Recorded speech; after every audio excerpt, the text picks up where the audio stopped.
Take a stroll down any aisle, through any supermarket, and you'll notice the same thing. Higher prices on nearly every shelf. Who likes higher food prices? I mean, I don't understand, really.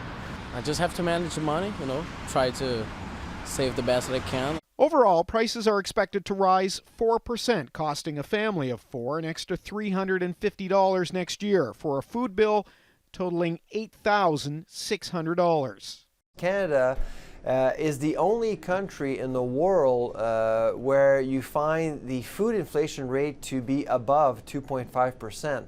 And we're sitting at 4.1%. So anywhere around the world, food is actually much, much more affordable.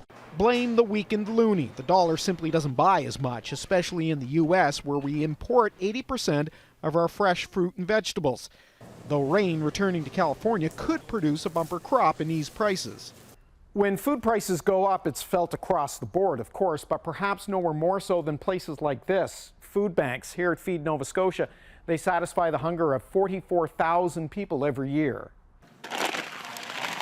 It's the busy Christmas season. Still, they're looking toward the new year. Anxious costs will increase and force more people to rely on food banks, especially for items that become out of reach. If people are being forced to buy less expensive foods, less nutritious foods, because that's all they can afford, it's going to have a significant impact on people's health.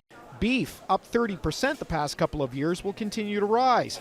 Pork, a bargain in comparison, will increase too. In fact, most items will push grocery bills to new highs. News that's hard to stomach.